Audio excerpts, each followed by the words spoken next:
Welcome to the Coin Bureau Weekly Crypto Review. Here are this week's top headlines in the crypto news. Crypto recovery rally. Bullish macro factors cause coins and tokens to post double-digit gains and the crypto market cap to reclaim 1 trillion. Here's why a correction could be coming soon.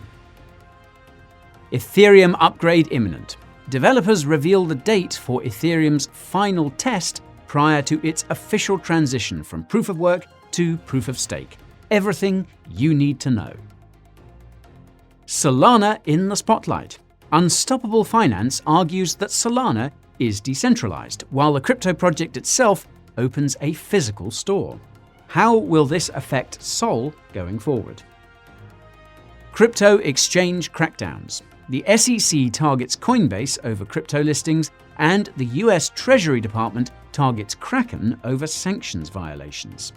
Is this truly why exchanges are being targeted? Crypto regulation conundrum. US politicians postpone a pending stablecoin bill as the European Union struggles to find crypto talent. What does this mean for crypto regulation around the world? And a closer look at last week's top-performing cryptos and where they're headed next. All this and more in just a moment. Good morning, afternoon, or evening. Thank you for tuning in. My name is Guy, and what you're about to see is educational content, not financial advice. You can find any topics you're looking for using the timestamps in the video timeline. And now for today's top stories. Last week, the crypto market saw its second green week since March this year. This is because of a series of macro factors that many crypto holders, myself included, were expecting to be bearish. For starters, 5 of the largest tech companies all issued their earnings reports. While Microsoft, Google, and Meta started the week off with missed estimates, Amazon and Apple pulled through, exceeding earnings expectations. As most of you know, crypto is highly correlated with tech stocks, which is why the crypto market rallied. Apple also happens to once again be the largest company in the world by market cap, and this certainly contributed to the broader stock market rally. At the same time, the Federal Reserve revealed it would be hiking rates by 0.75%, which is exactly what investors were expecting. As I've said before, there's nothing that investors love more than certainty. So even though this news was technically bad for risk-on assets, it was paradoxically good at the same time. As far as I can tell, this is exactly why markets rallied when second quarter GDP figures confirmed that the United States has entered a technical recession. Even though this is also objectively bad news, it seems the market had already priced it in, so it resulted in a rally rather than a crash. The caveat is that a recession could actually be bullish for risk-on assets. That's simply because a deep recession could force the Fed and other central banks to drop interest rates, something that could very well happen if this recession manages to kill inflation, which is what the Fed itself is trying to do. Weird world we live in, isn't it? Now, as amazing as all the green we've seen has been, many crypto coins and tokens are starting to show signs of overheating in the short term, and this is starting to be picked up by media outlets as well. If you watched our video about how to spot the top, you'll know that a local top can be spotted by using the Bollinger Band indicator, the RSI indicator, and the MACD indicator. Slapping on these 3 indicators suggests that BTC is approaching the upper bound of its short-term price action, so the market might move a bit higher, but there appears to be bearish divergence between BTC's price and the RSI. This means a reversal could be coming sooner rather than later. It's also important to remind everyone that we are still in a bear market, and none of the macro factors that pulled the crypto market down in the first place have been resolved. If anything, they've just been getting worse. That said, the recovery rally could last for another few weeks, and that is for one reason: Ethereum. Last week, Ethereum developers posted what may be one of the most important updates for the project to date. In the blog post titled, quote, Goerli Prater Merge Announcement, they explained that the final Ethereum merge testnet, which is of course Goerli, will take place between the 6th and 12th of August.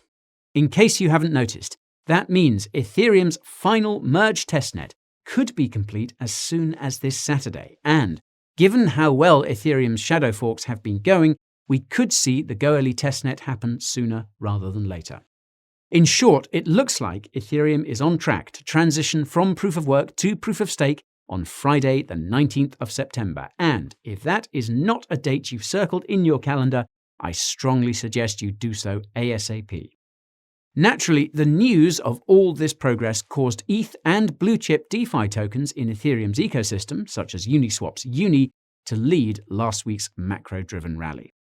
This is more significant than you think, because it's been a while since DeFi tokens have outperformed the rest of the crypto market.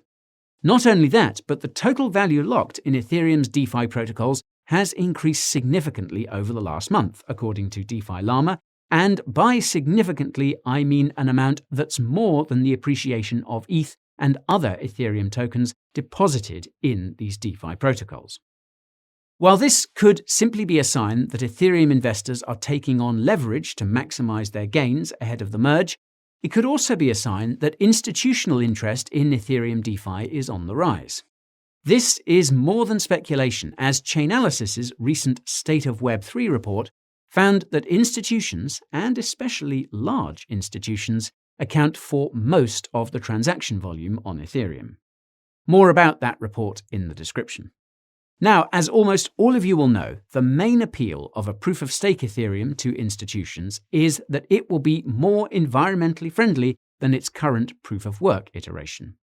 The main appeal of Ethereum to institutions in general is arguably its high level of security relative to other smart contract cryptocurrencies. So, when you combine these two elements together, I reckon you get some serious institutional adoption of DeFi on Ethereum. And, while it's certainly too soon to say, this influx of liquidity could eventually find its way into Ethereum's NFT market, since this is basically what happened to DeFi last year. Moreover, the only thing that's been holding Ethereum's NFT market back from institutions is the constant claiming that minting one NFT kills 1,000 elephants, or whatever ridiculous statistic the mainstream media is spouting on any given day. This is again consistent with what Chainalysis found. It's mostly retail trading NFTs. As such, we could see another round of NFT mania occur in the coming months. Be sure to brush up on your NFT research skills if you're interested in taking a ride on that crazy train. Our NFT research tutorial will be in the description if you need it. Now, on the topic of NFTs, another popular blockchain for NFTs has been Solana. This is because of its fast transactions, low fees, and excellent user experience thanks to browser extension wallets like Phantom. What Solana lacks, however, is decentralization.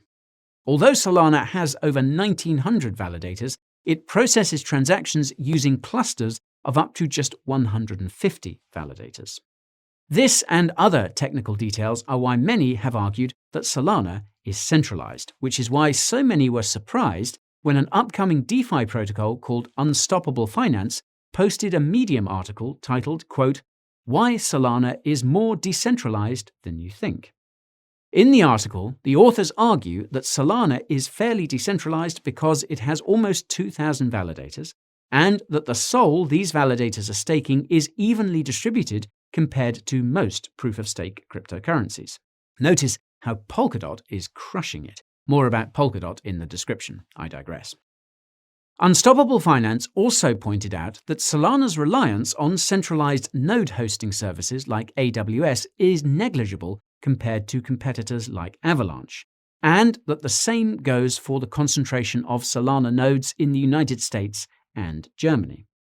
What Unstoppable Finance did not point out, however, is something that was pointed out to me in the comments section of our previous Solana update, and that's that Solana no longer uses Arweave to store its full transaction history.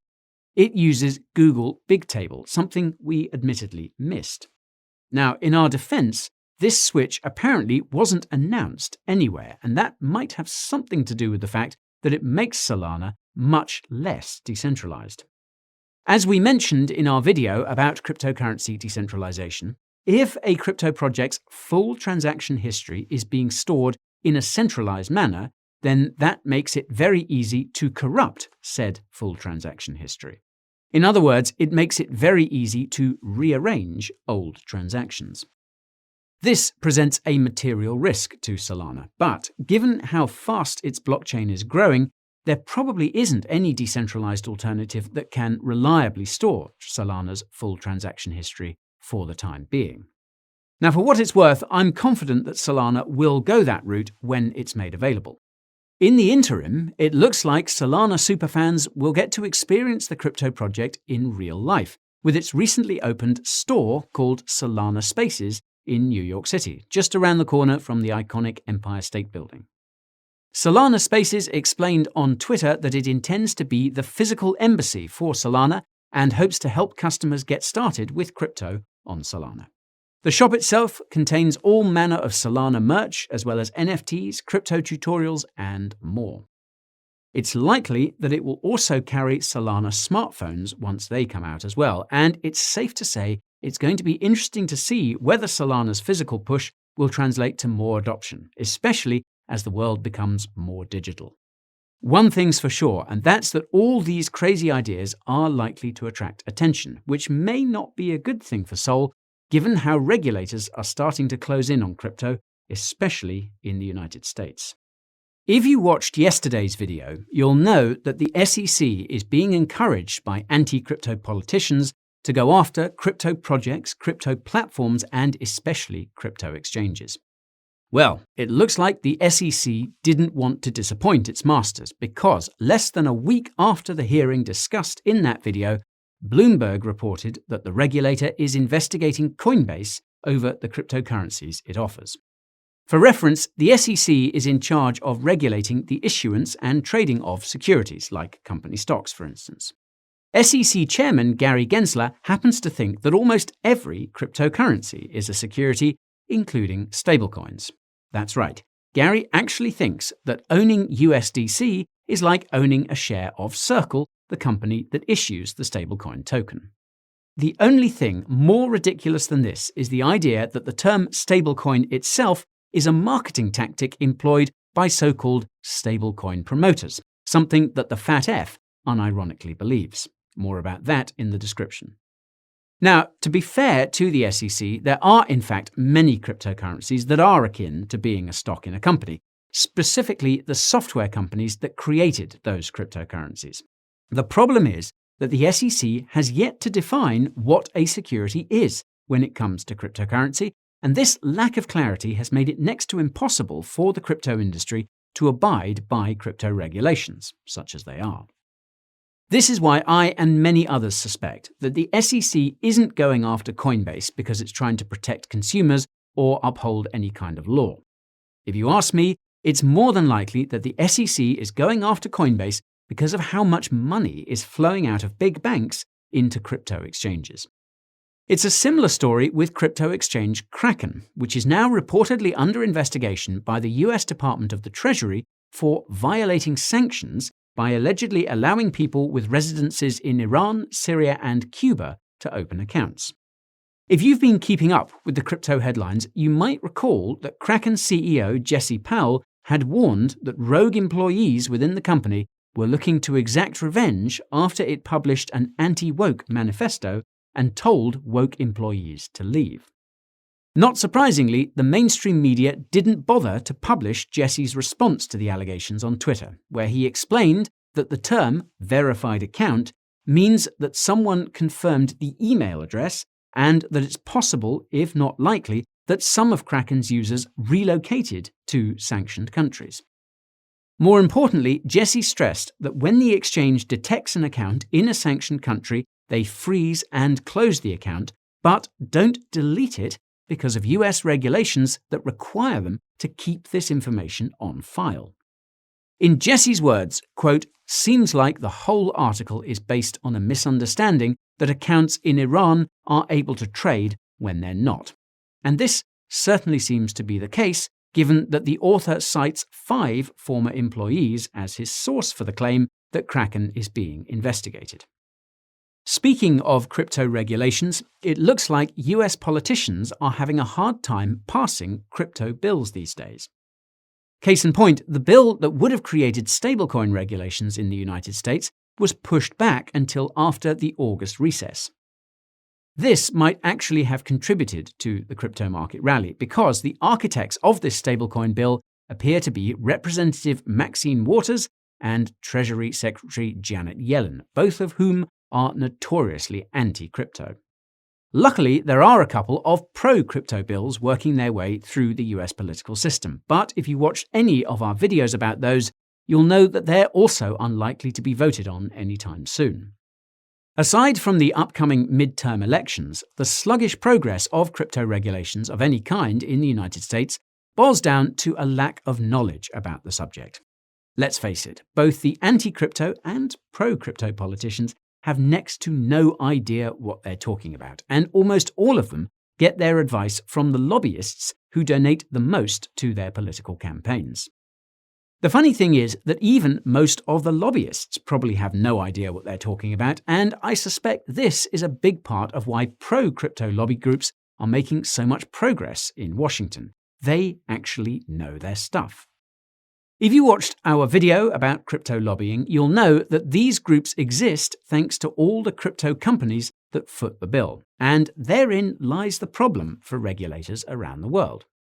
Put simply, the only people who really know crypto work in the crypto industry, and those who know crypto but don't work in the crypto industry quickly find a job in the crypto industry because they can make way more than in the public sector, or even at other private sector companies. Take Chainalysis, for example.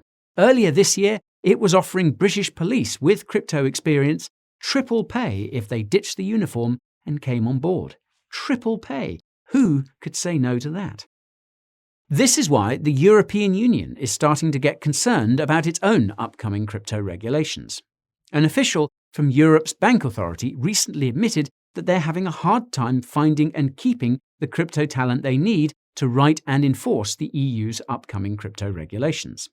And guess what? They're going to continue having a hard time because why would anyone work for the big banks when they can work for the crypto bros, make way more money, and make lots of friends along the way?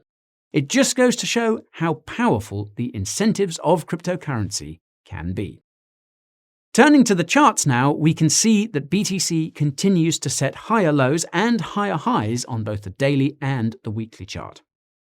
This is confirmation of that short-term uptrend I was talking about earlier, and why many moonboys mistakenly believe that 17K was the bottom. But hey, who really knows, eh? As I also mentioned earlier, BTC looks like it could be getting ready for another correction, and if that happens, 22K is the price point to pay attention to. Lots of support lurking around there recently, and we should bounce up from those levels if we fall to them at all. Last week's top-performing cryptos were Optimism's OP token, Filecoin's Philcoin, Yearn Finance's Wi-Fi token, Oasis Network's Rosecoin, and Ethereum Classic's ETC coin. One hell of a combination. Starting with Optimism, the OP token appears to be rallying because of the OP token incentives being offered by Pool Together, a popular DeFi protocol where you pool your cryptos with others in other DeFi protocols to get a chance of winning a portion of the collective yield every week. Pretty cool stuff. Now, it's hard to say where OP could go next because it almost hit its previous all-time high, at least on Binance. If that pattern we're seeing on the daily turns out to be a bull flag, OP could rally as high as $2.20 in the coming weeks, which would be its previous all-time high on Binance. As for Filecoin, I honestly couldn't find anything that would explain Phil's recent pump. My best guess is demand for Filecoin's decentralized storage from all the crypto projects that leverage it, crypto projects which have probably seen a boost in activity over the last week thanks to the crypto market rally. I also won't deny that Phil's price action looks pretty sketchy. This looks like a very speculative pump that came out of nowhere, and it looks like Phil is struggling to breach that $10 resistance level. Still can't believe someone bought Phil for $430 on Binance. Ouch. Then there's Yearn Finance, and Wi-Fi appears to be rallying for two reasons.